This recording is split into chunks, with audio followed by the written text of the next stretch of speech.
Eu vou passar com vocês agora por como estão as eleições americanas, parte integrante do debate que a gente vinha tendo a respeito de relações internacionais antes do intervalo. Então vocês leem abaixo de mim: Kennedy e Tulsi apoiam Trump e doações a Kamala disparam. Robert Kennedy desistiu da disputa na semana passada. Ele, que era o candidato independente que chegou a ter mais de 15% das intenções de voto em dado momento das eleições, desistiu e passou a apoiar Donald Trump. Ele disse que a desistência vem após uma campanha midiática que o suprimiu e o censurou até que não fosse possível e que ele não poderia mais continuar, se ele acredita que não tem chances reais de vencer, a colocar carga na equipe dele, nos doadores dele, nos voluntários dele. Depois veio o apoio de Tulsi Gabbard, ela que chegou a ser candidata à nomeação, como explicar? A eleição intrapartidária antes da eleição geral nos Estados Unidos, porque lá, como há 2 partidos e há diversas correntes dentro de cada um, ao invés de uma série de partidos como há nos Estados Unidos, vem a questão de que, para escolher o candidato, há uma eleição dentro do próprio partido antes de haver a eleição geral. A eleição dentro do partido escolhe quem vai disputar a presidência por aquele partido. Tulsi Gabbard chegou a ser candidata ou pré-candidata à presidência. Ela acabou perdendo as eleições primárias dentro do Partido Democrata em 2020, mas é uma tenente-coronel com experiência militar e agora apoiou Donald Trump. A gente teve hoje a formalização disso no comício, a gente tem imagens ao lado, mas antes de tudo, aí, vocês veem as imagens de Trump em um comício mais cedo em Detroit, onde Tulsi Gabbard se juntou a ele no palco e trouxe as suas considerações. Segundo ela está apoiando Trump 2 fatores-chave para a disputa. Os veteranos são um demográfico muito alvejado por ambos os candidatos, então foi julgado por os veteranos. Ela, que é tenente-coronel, Trump usou esse artifício retórico, utilizou esse discurso e conseguiu o apelo para essa base. Mas, além disso, ela disse que está com Trump porque estão instrumentalizando o governo. Os democratas estão utilizando o governo para perseguir opositores, isso é o que diz Tulsi Gabbard. Então ela se junta a Trump. Ela também trouxe a preocupação a respeito de relações exteriores. Ela, que tem uma experiência lidando com o exterior, claro, até sua experiência militar, diz que guerra e conflito são mais prováveis do lado democrata e está com Trump, por isso, nesse tipo de retórica de salvar o país com Trump à frente dele. Enquanto isso, houve uma diferença da agressividade, da intensidade da campanha de Trump. Ele, que após Kamala ter tido a sua nomeação confirmada na Convenção Nacional Democrata na semana passada, começa mais agressivo na campanha, com mais compromissos de campanha e está indo em força máxima antes de um possível debate no dia 10 de setembro na ABC, debate do qual tudo parecia estar certo, mas agora há informações circulando na imprensa americana de que pode não ser bem assim, de que se os termos não estiverem de acordo com o que ambos os candidatos querem, talvez o debate não esteja tão certo. A discordância que se relata é a respeito de se vão poder falar um por cima do outro ou não. Lembrando que naquele debate do dia 27 de junho contra Biden, acontecia que quando um candidato falava, se fechava o microfone do outro. Parece que esse é um dos termos onde as campanhas ainda não conseguiram chegar em total concordância, e Trump tem suspeitas da ABC, ele que queria um debate na Fox News depois daquele que houve na CNN, a CNN vista como mais à esquerda e Fox News vista como mais à direita. A ABC é outra rede que, no entendimento de Trump, é mais progressista, mais esquerdista. Ele tem um pé atrás com participar de um debate ali após a CNN.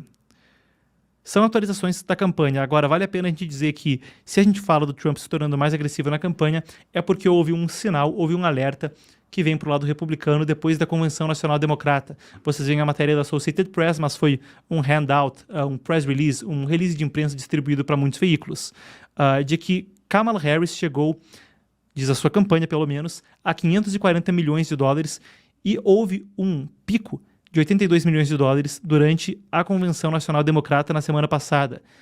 De acordo com a campanha, mais de 500 milhões em um período tão curto de tempo, desde que ela disse que iria disputar a presidência, desde que se confirmou que Joe Biden não seria o candidato democrata, é um recorde em termos de quanto foi arrecadado nesse período de tempo.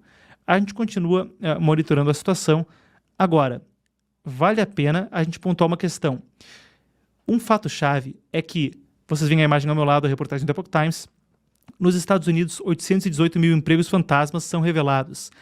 Um fato que impactou a disputa nessa semana é de que, ora, o Departamento do Trabalho vinha postando continuamente atualizações positivas a respeito do mercado de trabalho. Agora houve uma revisão e aparentemente 818 mil empregos não eram exatamente como se estava calculando para o governo Biden. É algo para se observar para o debate, que deve ser algo a ser puxado pelos republicanos na retórica. Enquanto a gente está no assunto, eu vou passar com vocês pelas pesquisas. Então, a gente tem aqui a informação da média das pesquisas. Vamos lá, vocês passam comigo pela primeira imagem. Essa é uma média das pesquisas em geral, isso já no dia 26 de agosto, pesquisas terminadas ontem, que mostram Harris um pouco à frente de Trump na média do voto geral. Ela com 47,1%, Trump com 43%, mas na margem de erro para baixo ou para cima, eles ainda parecem relativamente empatados, apesar de ser um momento de força. Trump teve um momento de muita força ao final da Convenção Nacional Republicana, agora Kamala Harris parece estar emulando isso com o próprio momento de força. Teve um mês para dominar as manchetes com desistência de Biden, Convenção Nacional Democrata, indicação do vice, etc.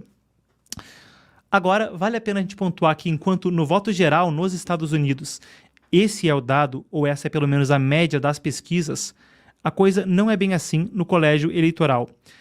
E não é bem assim em todas as pesquisas. A próxima tela vai mostrar as pesquisas individualmente. Aqui dará uma média de todas, mas a gente vê que, a depender da pesquisa, Trump ainda tem alguma vantagem, mas mesmo assim vale dizer dentro da margem de erro quanto a Harris. Agora, quando a gente transpõe isso para o colégio eleitoral, vocês vão ver um mapa aqui ao meu lado. A gente precisa lembrar, sempre que a gente fala de eleições americanas, que o que as define não é o voto geral. Por exemplo, em 2016, Trump perdeu no voto geral, mas ganhou no colégio eleitoral. Explico. Lá existem 538 votos do colégio eleitoral. Eles são alocados para cada estado tem um certo número de votos, com base na sua população no censo. O total são 538. Isso é de uma organização chamada 270 to win, ou em português, 270 para a vitória. 270 é o número de colégios eleitorais necessário para que um candidato se declare presidente, seja declarado presidente dos Estados Unidos. Então, apesar do voto geral ser sim uma estimativa interessante para nossa análise, vale a pena a gente pontuar que o que decide no final das contas é o voto do colégio eleitoral, o voto ali pelos estados. Muitas vezes os democratas acabam parecendo ter uma vantagem no voto geral, mas não conseguem confirmar isso no colégio eleitoral, porque Nova York e Califórnia, por exemplo, que são dois estados muito populosos, são profundamente democratas. Quando a gente transpõe isso, então, para esse voto do colégio eleitoral, para o voto da representatividade do estado, Trump tem uma pequena vantagem aparente em 218 colégios contra 210 de Harris, mas ainda vai ser definido pelos estados de batalha, os estados pêndulo, os swing states, como se chama nos Estados Unidos. Os vermelhos no mapa são os que estão pro lado republicano, os azuis pro lado democrata, e esses que não estão em nenhuma das cores são os battleground states, os estados que variam entre as duas tendências e que vão defender a eleição. Trump precisa garantir Pensilvânia, Geórgia, Michigan para poder ser declarado presidente dos Estados Unidos. Os democratas também têm caminhos para a vitória, Arizona, por exemplo. A gente continua monitorando, esse é o dado agora, nesse momento.